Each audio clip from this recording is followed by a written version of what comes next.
राधे राधे दोस्तों, आज आप सुने सफला एकादशी व्रत कथा। सफला एकादशी जीवन में सफलता दिलाने वाली एकादशी मानी जाती है। इस एकादशी में महत्म्य का बारे में युधिष्ठिर ने भगवान श्री कृष्णा से पूछा था। तब भगवान कृष्णा के बताए गए नियम से धर्मराज युधिष्ठिर ने भी इस व्रत का पालन किया था।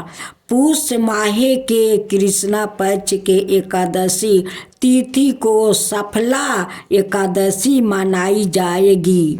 कहा जाता है सफला एकादशी का व्रत करने से भगवान विष्णु शीघ्र प्रसन्न हो जाते हैं और भक्तों को सभी क्षेत्र में सफलता प्रदान करते हैं। जिस प्रकार नागों में शेष नागे, पंछियों में गरुड़, सभी ग्रहों में चंद्रमा, जगों में अश्वमेघ जग और देवताओं में भगवान विष्णु सबसे सर्वश्रेष्ठ माने जाते हैं, उसी प्रकार सभी व्रतों में एकादशी का व्रत सबसे उत्तम माना गया है।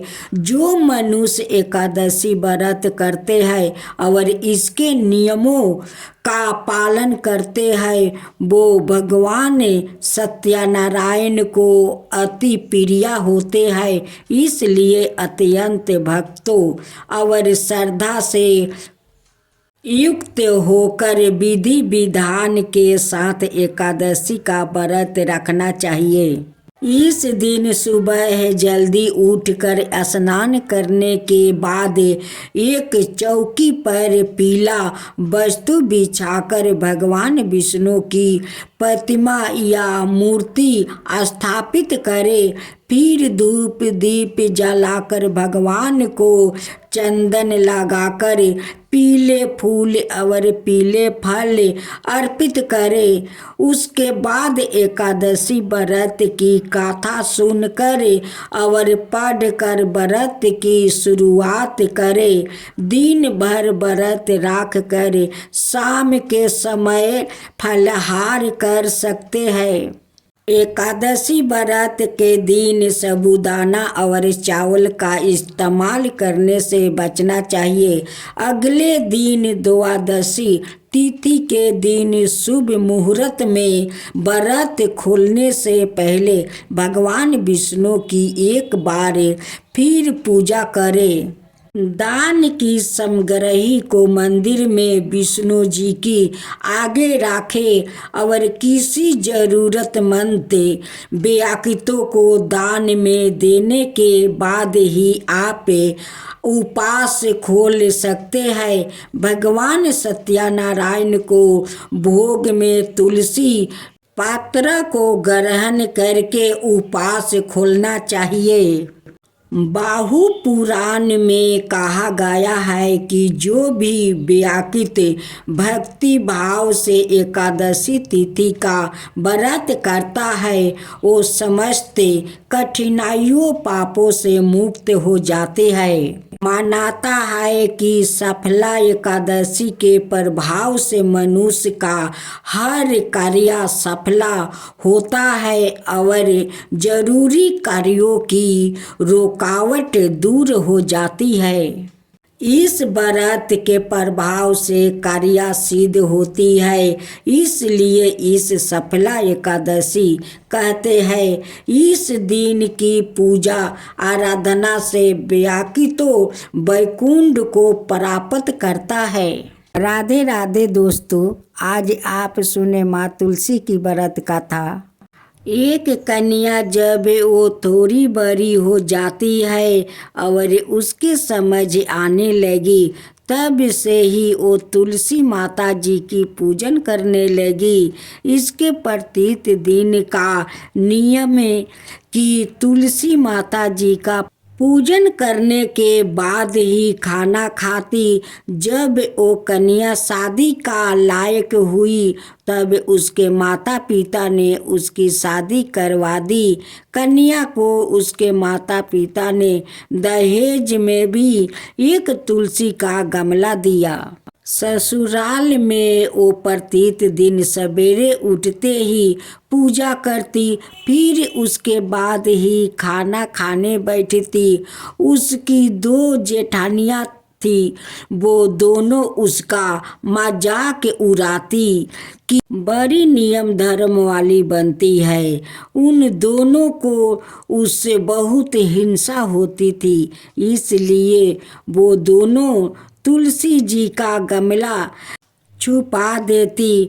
वो कन्या बड़ी मुश्किल से गमला ढूंढ कर लाती, अच्छे से पूजा करती और फिर खाना खाती। वो गमला ढूंढ कर ले आती तो एक दिन उसकी जेठानी ने गमला ही दूर फेंक दिया। कन्या ने खूब ढूंढा पर उसे गमला नहीं मिला। वो बहुत ही परेशान हो गई। उस दिन तो उसने खाना भी नहीं खाया। उसका नियम जो था, उस कन्या की सच्ची भक्ति देखकर तुलसी माता उसे बहुत प्रसन्न हो गई और उसके कमरे में तुलसी माता का गमला प्रकट हो गया। अगले दिन सुबह जब वो उठती तो क्या देखती है कि उसके खाट के चारों कोना पर तुलसी माता का गमला आ गया है। यह देख कर वो तो बहुत प्रसन्न हो गई कि अब मेरी तुलसी माता को कोई चुरा नहीं सकेगा। पूजा करने के लिए भी कहीं और जाना नहीं पड़ेगा और कोई मेरी तुलसी माता को फेंक भी नहीं सकेगा। वो तो जल्दी से उठकर स्नान करती है और तुलसी माता की पूजन कर लेती है। जब वो खाना खाने बैठती तो उसकी जेठानियाँ मजाक करने लगी कि लो देवरानी का नियम धर्म पूरा हो गया।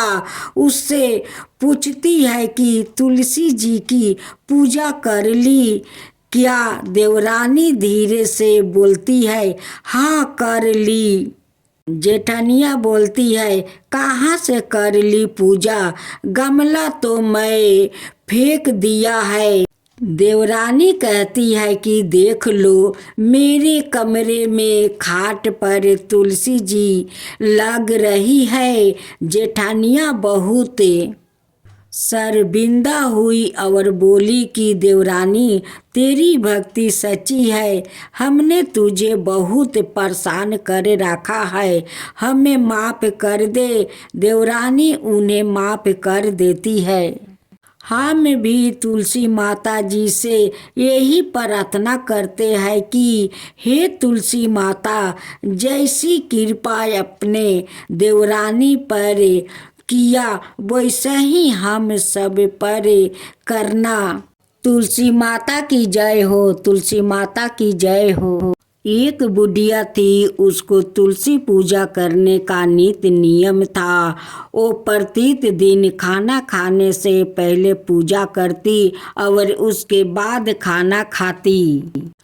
वो तुलसी माता से प्रार्थना करती कि हे तुलसी माता, खाने में खीर का भोजन देना, पाठ पीतम्बर का वेश देना, योगियों जैसी मौत देना, स्वर्ग का वास देना, राम लक्ष्मण की कांधा देना, सीता जी का चाल चलावा देना। यह सब सुनकर तुलसी जी सूखने लगी।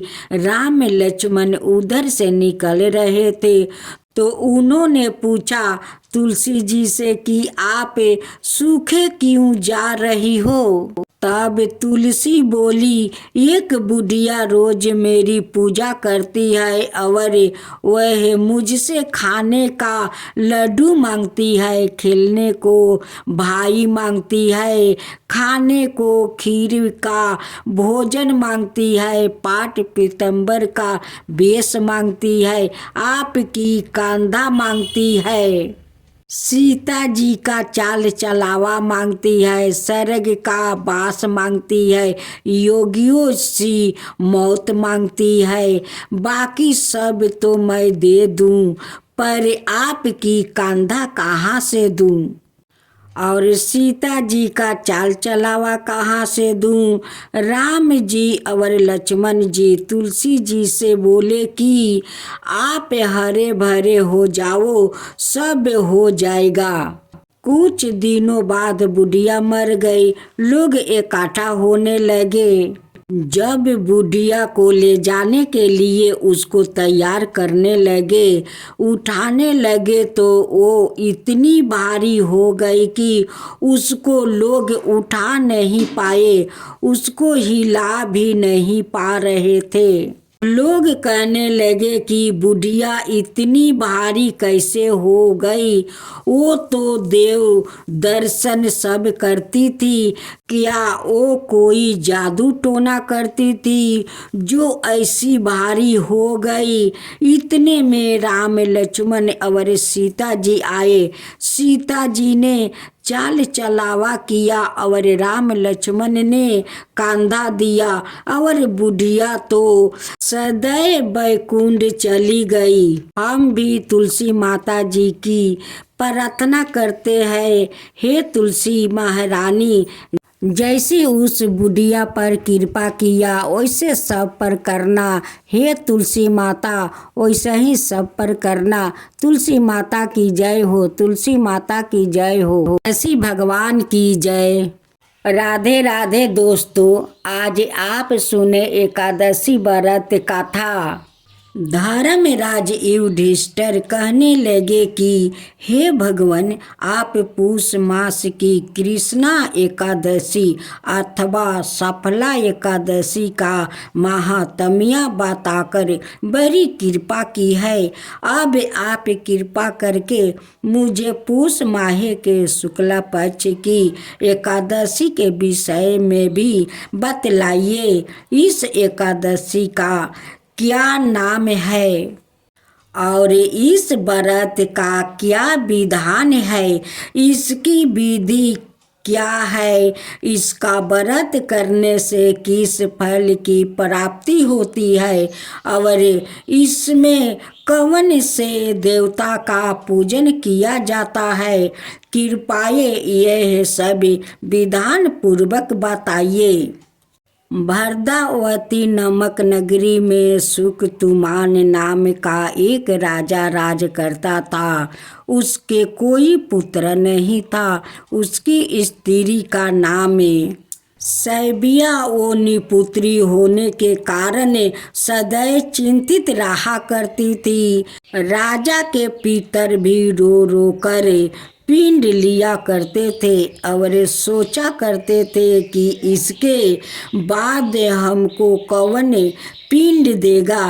राजा को भाई बांधव, धान, हाथी, घोड़ा, राज और मंत्री, इन सब में से किसी से भी संतोष नहीं होता था। वो सदैव यही विचार करता था कि मेरे मरने के बाद मुझको कौन पिंड दान करेगा।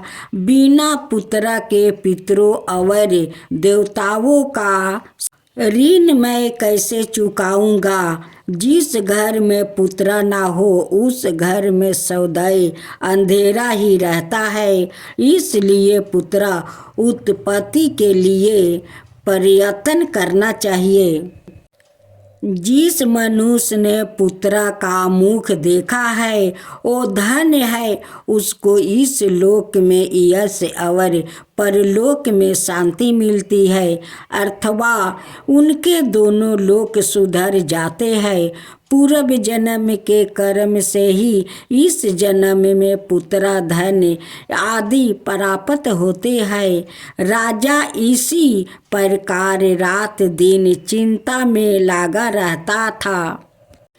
एक समय तो राजा ने अपने शरीर को त्याग देने का निश्चय किया, परंतु आत्मघात को महान पाप समझकर उसने ऐसा नहीं किया। एक दिन राजा ऐसा ही विचार करता हुआ अपने घोड़े पर चढ़कर वन को चल दिया और पंछियों और वृक्षों को देखने लगा। उसने देखा कि वन में मृगा, व्याघ्र, सुअर, सिंह, बांदर, सांप आदि सब भ्रमण कर रहे हैं। हाथी अपने बच्चों को और हाथिनियों के बीच घूम रहा है। इस वन में कहीं तो गीदड़ अपने ककरों से सवाए में बोल रहे हैं, कहीं उल्लू धवानी कर रहे हैं। वन के दृश्यों को देखकर राजा सोच विचार में लग गया। इसी प्रकार आधा दिन बीत गया।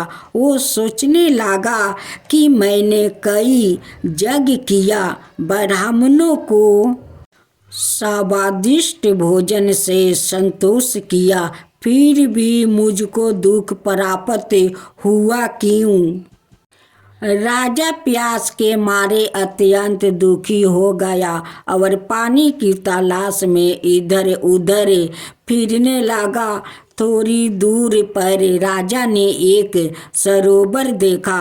उस सरोवर में कमल खिले थे और सारस, हंस, मगरमच्छ आदि विहर कर रहे थे। उस सरोवर के चारों तरफ मुनियों के आश्रम बने हुए थे। उसी समय राजा के दाहिने अंग फरकने लगे। राजा शुभ शगुन समझकर घोड़े से उतर कर मुनियों को दंडवत प्रणाम करके बैठ गया। राजा को देखकर मुनियों ने कहा, हे राजन, हम तुमसे अत्यंत प्रसन्न है। तुम्हारी क्या इच्छा है, सो कहो। राजा ने पूछा, महाराज, आप कौन है और किस लिए यहाँ आए हैं, कृपा करके बतलाइए। मुनि कहने लगे कि हे राजन, आज संतान देने वाली पुत्रदा एकादशी है। हम लोग विश्वा देव है और इस सरोवर में स्नान करने के लिए आए हैं। मुनि बोले, हे राजन, आज पुत्रदा एकादशी है, आप अवश्य ही इसका व्रत करें। भगवान की कृपा से अवश्य ही आपका घर में पुत्रा होगा। मुनियों के वचनों को सुनकर राजा ने उसी दिन एकादशी का व्रत किया और द्वादशी को उसका पारण किया। उसके पश्चात मुनियों को प्रणाम करके महल में आपस आ गया। कुछ समय बीतने के बाद रानी ने गर्भ धारण किया और 9 महीने के पश्चात उनके एक पुत्र हुआ। वो राजकुमार अत्यंत शूरवीर और प्रजापालक हुआ। श्री कृष्णा बोले, हे राजन, पुत्र की प्राप्ति के लिए पुत्रदा एकादशी का व्रत करना चाहिए। जो मनुष्य इस महात्म्य को पढ़ता यह सुनता है, उसे अंत में स्वर्ग की प्राप्ति होती है।